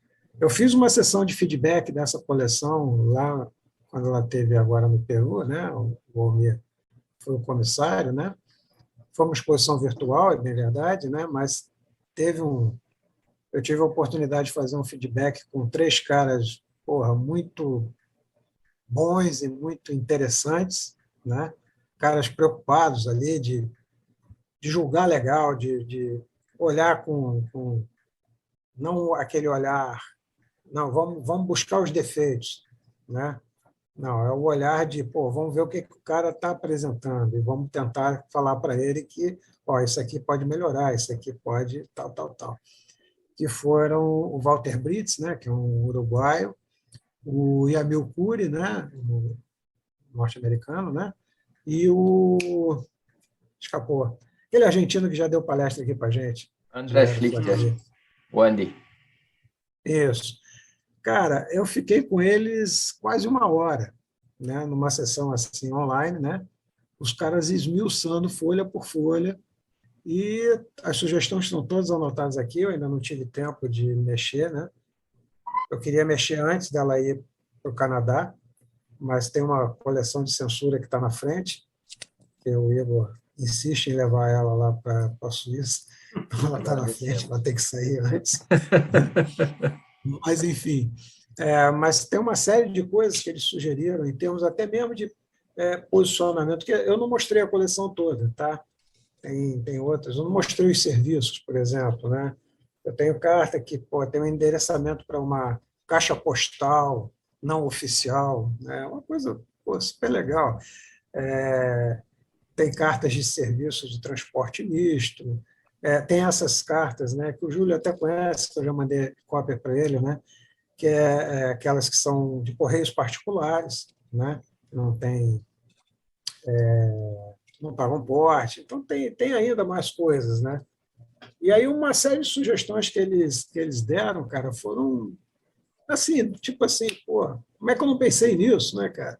Então é aquilo, a gente não pensa em tudo, né? Quando eu falo que as coleções, elas necessariamente são construções coletivas, é isso, na verdade.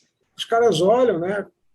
Se olhar com isenção, se olhar com cuidado, e nesse caso é uma vantagem das exposições virtuais, né? Porque o cara pode ficar ali esmiuçando tudo que você escreveu, tudo que está na cara, a tempo para fazer isso, sai muita coisa boa. Então, eu fiz um feedback com eles de quase 1 hora, foram 52, 53 minutos que eu fiquei com os 3. Minto, fiquei mais com o Brits e com o argentino, o Curi ficou uns 20 minutos, porque ele tinha um compromisso.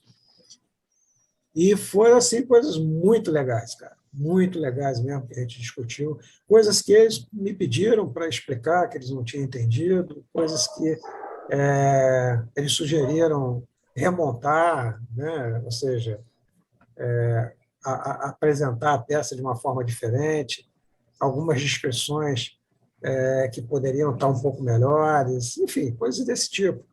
Assim como, né, dessa conversa de hoje, outras sugestões vão ser anotadas aqui para serem devidamente corrigidas, ou pelo menos ficar aqui como uma ideia a ser pesquisada, né? Como o caso lá daquela... Por que não tem 80? Pô? Você saiu de Lisboa, todas têm e essa não tem. Né? Então, é alguma coisa do tipo. Né? Então, a gente sempre está aprendendo. Muito bom. Boa. Preciso ir, Rubem, parabéns pela... Legal, Reinaldo, obrigado. Desculpa estar te deixando agora, mas eu tenho um compromisso agora. Nada, que isso. Valeu. Parabéns mesmo, viu? Tchau, tchau. Legal, obrigado, Luiz. Obrigado. Tchau, tchau. O Rubem, é uma maravilha, rapaz. Muito bacana esse bate-papo aí. Show de bola. Parabéns pela coleção, legal, obrigado, pela facilidade em transmitir. E muito bom o papo aí. Valeu, gostei. Obrigado aí a você, a STV e a todo mundo. Tem futuro, né, César? César, tem futuro, rapaz, né? Tem. Ô, César, agora a gente está esperando a tua ABN, porra. Tem que ter 2 pelo menos. Já cobrei e ele só esquiva. Não, Igor. Olha, a gente pode fazer chantagem se vocês quiserem. Não. Está sendo preparada. Eu estou esperando o anúncio oficial da Lubrapex, não é isso? Não vai vir uma aí? Caraca! Peraí. Manda uma cadeira pro rapaz, gente. Faz favor, vai. Cadeira nada. Eu ia falar, arruma uma cama pro cara, porque ele dá até sentado para cansar. Manda uma cadeira. Vamos trabalhar nisso aí, pode deixar. César é um cara otimista. Tá certo, César.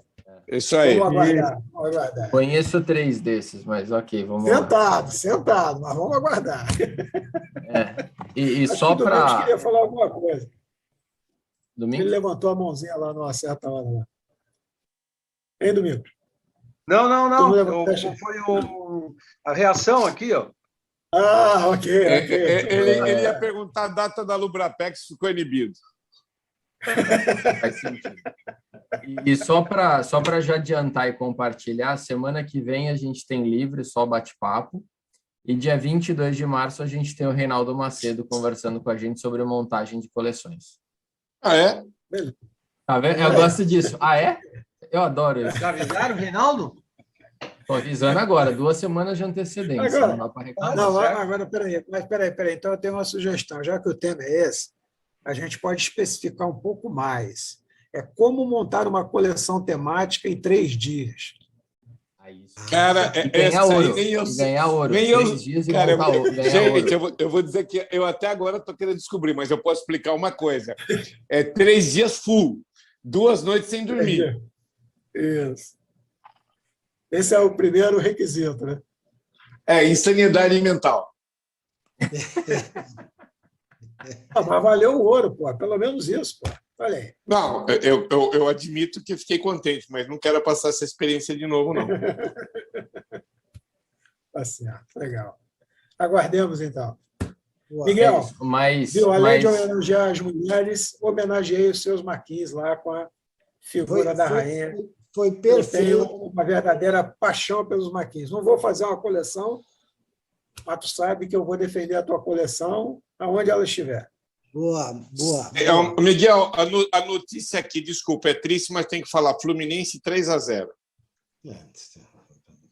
Acontece, o Santos já foi, cara.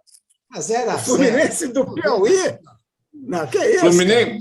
Fluminense do Piauí 3, Santos 0. É nada, 0-0. 25 Não mata o cara do coração. Não, eu estou acompanhando aqui. Sábado tem leilão, cara. Sábado não, tem. Não esqueçam, já está o Igor já colocou no site, está lá. Sim, já Se pegamos.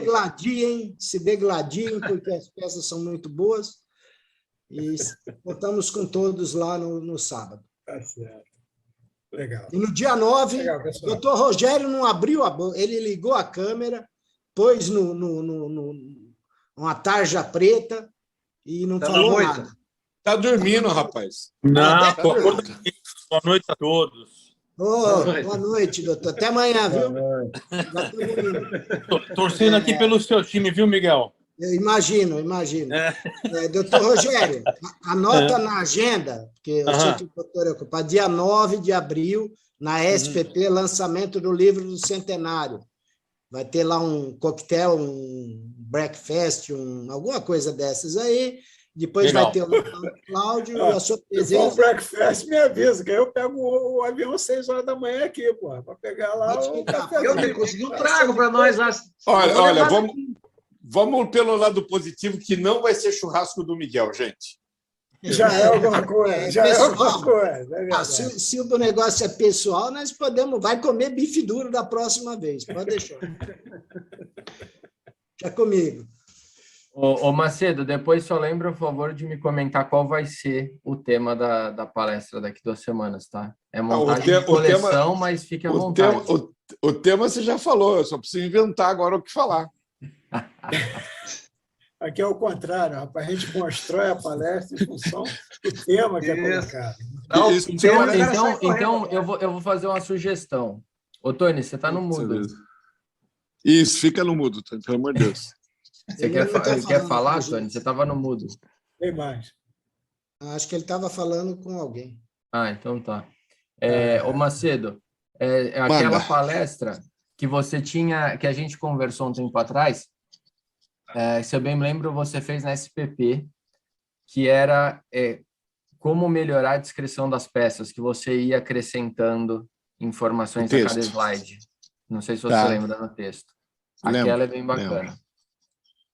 Ok, vou resgatar. Eu acho que agrega aqui. também bastante ao que o Rubem falou hoje também, até as descrições das peças dele. Legal. Legal. As descrições elas estavam em inglês, porque eu não tive tempo de traduzir, tá? Mas então foi um tranquilo. Aqui todo mundo speaks alguma coisa. Pois é. Menos tá tudo bom. Miguel, você é o rei do maquinho, rapaz. Não vem. Começou com o maquinho e matou o Miguel. Eu não esqueço o seu Neumann, quando eu estava fazendo Segunda Guerra, o pai do Cláudio, aí eu fazia a Alemanha, né? Período do Reich e tal, aí estava sempre perguntando alguma coisa. Aí um dia ele olhou para mim e falou assim, você não fala alemão? Por que coleciona alemão? Tá vendo? Não sei o quê. Mas a gente tem os assessores para assuntos. Isso. Hoje tem o Google. Agora tem o Google também, que ajuda um pouquinho. Legal, pessoal. Beleza, então contamos. Maravilha. Rubem, obrigado. Parabéns, Rubem. Parabéns. Muito obrigado, brigadão. Obrigado por compartilhar a coleção e o conhecimento. E, gente, a gente se vê sábado no leilão da SPP. Eu vou estar fazendo mímicas e imitações do Miguel. E na terça que vem a gente está aqui junto de novo. Beleza. Um abraço a todos. Valeu, Valeu, pessoal. Parabéns, Rubem. Um abraço. Rubem, Tchau, parabéns. tchau. Tchau.